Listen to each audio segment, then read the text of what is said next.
Next up, a talk by Keith Readdy, which was given at the University of Amsterdam, titled Aleister Crowley, Thelema and the Temptation of Libertarianism. The title is a reference to the New English translation of a book by Marco Passi, with a similar title, Aleister Crowley and the Temptation of Politics. Keith is enrolled as a master's student in the History of Hermetic Philosophy and Related Currents Department at the University of Amsterdam. He is also a member of Salve ad Coagula Oasis in Amersfoort, Netherlands. Everyone, good afternoon.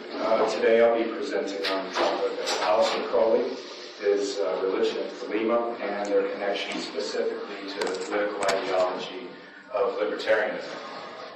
This, of course, is related to a review I recently did of Marco's recently published English translation of his work entitled Aleister Crowley and the Temptation of Politics, which explores many of the political dimensions and implications of Crowley's thought, as well as his various connections with figures in history who were in some way involved in the political sphere at the time. He even notes in the book that there is a connection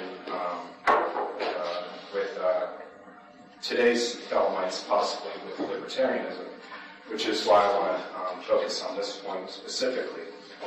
I think it's of particular importance, as you can just type in Thelema and libertarianism into a Google search and you'll come up with plenty of internet blogs related to the subject. My focus will be on two specific ideas that are intimately connected and present in the two philosophies, namely individualism and freedom. I will look at these first with regard to the philosophy of Thelema. I'll follow with a brief discussion on libertarianism, showing some comparisons, and I will conclude with a discussion on the relationship between the two.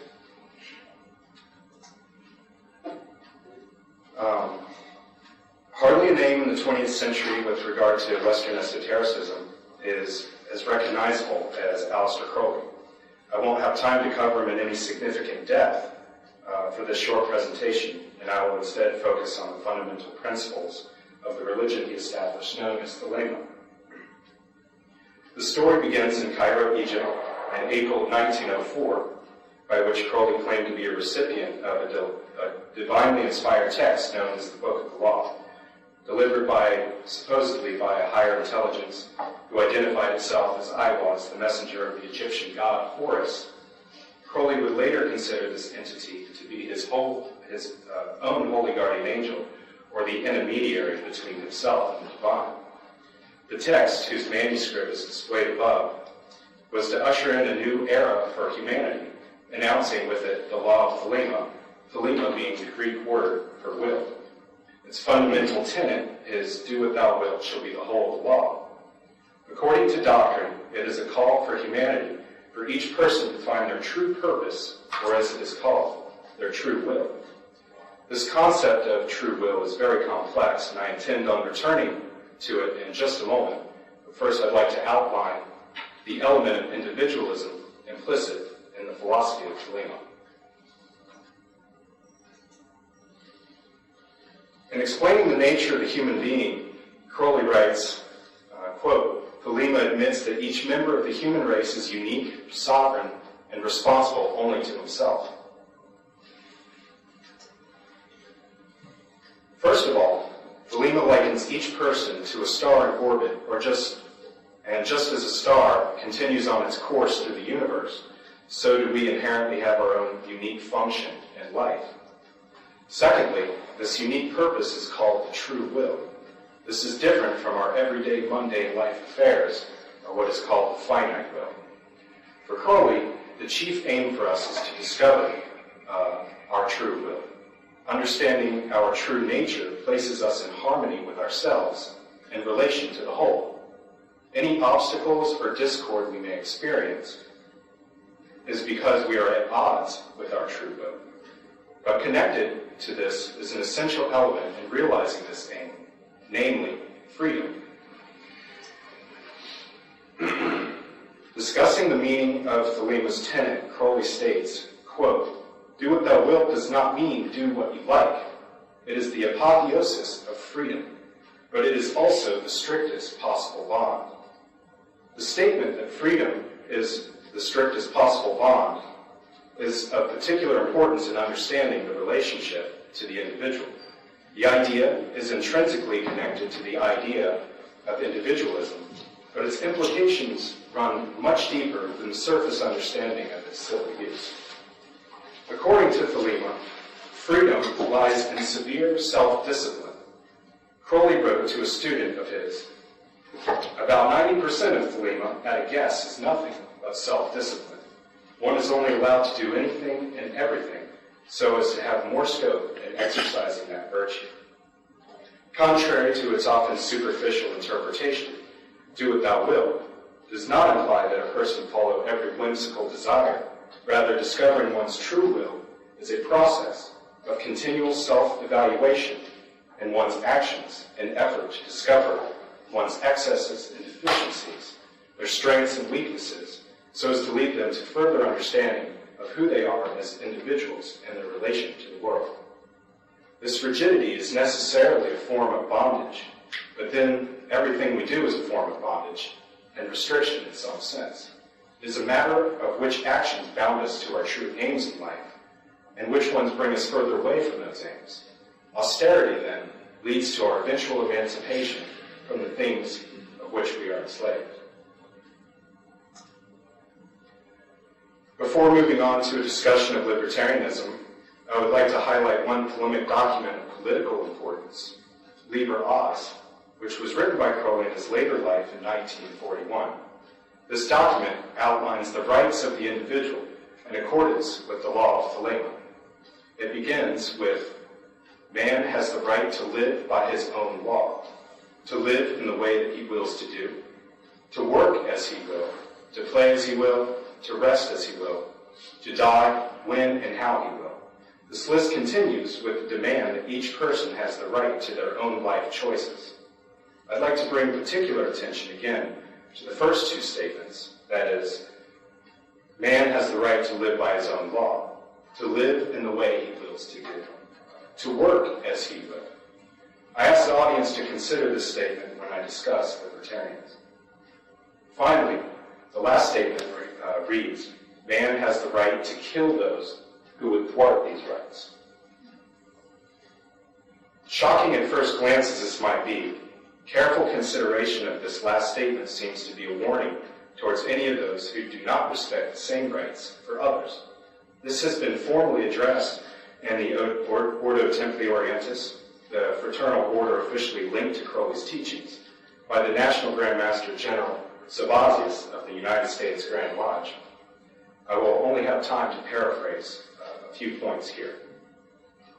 First of all, Liber is to apply to all men and women. By accepting this document, you claim the rights as your own, but you also acknowledge that they belong to every other person as well. Secondly, Liber may demand the right to express yourself freely through art, but it does not guarantee the necessary supplies for this. It will not buy you a canvas or sculpting tools. For instance, it may insist that you have the right to drink what you will, but it does not guarantee you the ability to safely operate a motor vehicle while under its influence. Lastly, Sabazius tells us that Liber does not free us from our obligations. Lying, cheating, breaking promises and agreements are not justified. We should take utmost responsibility for our actions and embrace their consequences. Libertarianism, like all contemporary political thought in the West, derives from classical liberalism. That is, the social philosophy characterized by Enlightenment ideals of liberty. I will be discussing libertarianism today under the popular understanding of it, that is, the strand that places emphasis on social and economic freedom and tends to support the minimal goal of government. I admit, therefore, the existence of the many variations of libertarianism, some leaning more right, others that incorporate more left-wing ideologies. There will not be enough time to cover these in depth, but I will instead provide a brief overview of its premises, attitudes, and assumptions in effort to provide insight into the roles that individualism and freedom play. The following are key assumptions and attitudes that are held by libertarians. First of all, libertarianism asserts the individual as the basic unit of society. Next, the individual is a moral and rational agent who is capable of peaceful negotiation and able to take full responsibility for him or herself. Related to this assumption that the individual is primarily responsible for only him or herself and not for the whole of society, as other members of society are also free, moral, and rational actors who can also take responsibility for themselves. Third, in the pluralistic environment that Western societies have become, it is necessary to embrace the level of tolerance towards the individuals. If each person is free to make their own life choices in a peaceful manner, there is no reason why their civil life should be infringed upon by another. Lastly, due to its emphasis on extreme personal freedom, libertarianism tends to view the market enterprise as the best model to assure personal liberty. And also, lastly, the means for the role of government must necessarily be limited in order to assure citizens of their civil and economic freedom.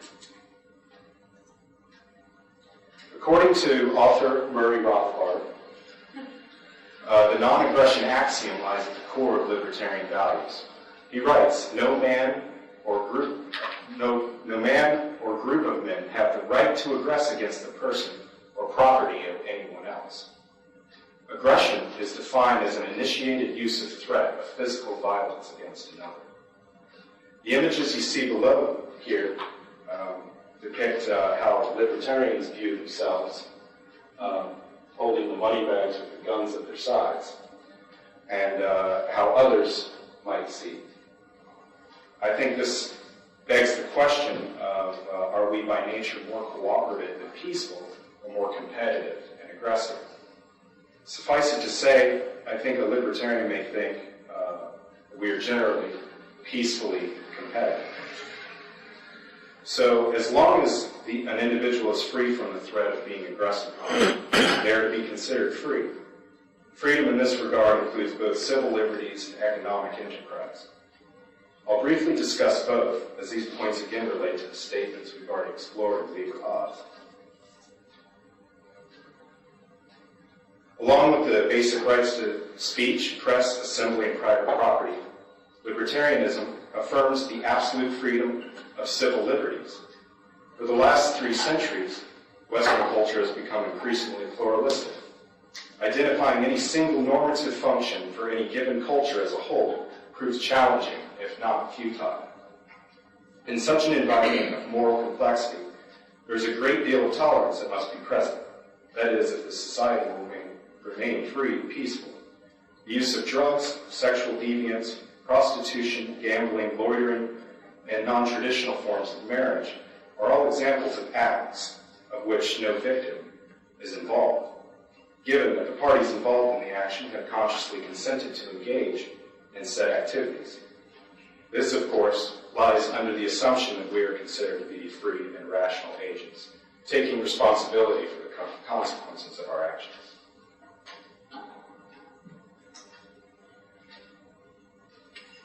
In discussing economic liberty, I found this quote in Crowley's Confessions particularly useful. Quote, I am a free trader in every sense of the word. I have no sympathy with any regulations which interfere with the natural activities of human beings. I believe that they aggravate whatever trouble they are intended to prevent, and they create the greatest plague of humanity, officialdom, and encourage underhand conduct on both sides, furtiveness, and espionage.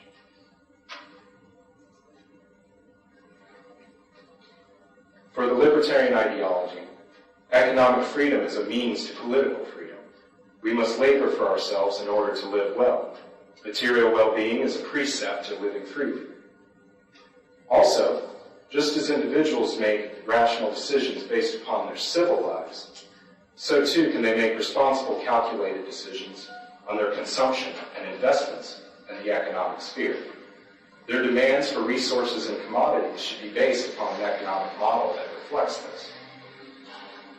Therefore, thirdly, markets based on the process of supply and demand indicate the needs and values of the free choices made by people. With the intention that wastefulness can be reduced, it is assumed that the production of goods and services become available to society based upon its needs and values. Free market capitalism is therefore often characteristic of libertarian economics.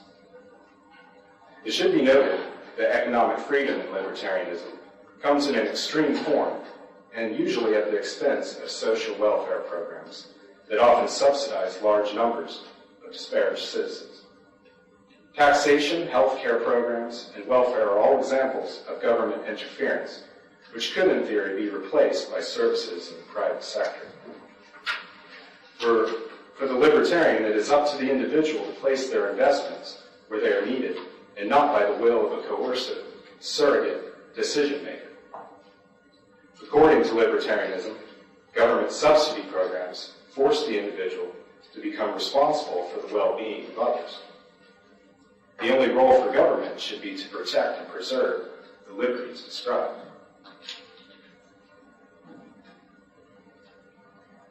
From this analysis, it should be clear the parallels that exist between the philosophy of Thelema and the political ideology of libertarianism. They both affirm the individual as a fundamental element. Likewise, they both emphasize absolute personal liberty.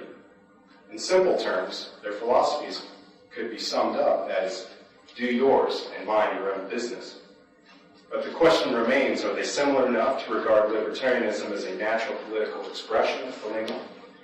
Surely we can see the similarities between libertarian views on civil liberties and economics with the claims made in Liber as discussed previously. Still, there are some points to consider further. From looking at both of these and thinking about them, my conclusion is that while Thelema shares elements with libertarianism, the two cannot be fully reconciled. That is, Thelema cannot be limited to the ideology of libertarianism. In my opinion, Thelema is meta-political. Marco points out in his book, he shows that in his lifetime, Crowley had musings to establish his doctrine under a number of political systems. He looked at its philosophy under democracy and aristocracy, but also considered its application within the radical politics of communism and totalitarianism. This makes it very difficult to place Thelema, at least how Crowley understood it, into any political category. His vision can be summed up in his closing statement in his essay entitled Scientific Solution of the Problem of Government. The absolute rule of the state shall be a function of the absolute liberty of each individual will. In some way, this sounds like a call towards a form of authoritarianism, yet it insists on the sole measure. The sole measure is to secure liberty for the individual. With this said, libertarianism can only be considered as one political ideology by which Thelema shares elements. This point may be elucidated further by distinguishing Thelema not as a political ideology at all. It is actually a religious philosophy focused primarily on the salvation of the individual. Freedom is a means to a spiritual end. The aim of libertarianism is social and economic liberty in order to realize political freedom. Personal freedom, in this case, may imply the right to religion, but it just as easily applies to the right to choose no religion at all. I would go further to claim that in extreme cases, libertarianism would remain completely secular, almost atheistic. And lastly, there's this complicated notion of true will. As we've seen earlier, understanding this is a personal endeavor and requires extremely austere measures. For example, observing one's own bad habits and incorporating discipline and moderation. Conversely, the libertarian is not bound to these activities necessarily. They may be acting out of their free will, regardless if they ever know what their true will is. This last point made seems to be important with regard to Thelema in the political sphere, yet because of the highly personalized nature of true will, it remains problematic and elusive to answers. And I hope that brought some insight into this inquiry. Yeah, so.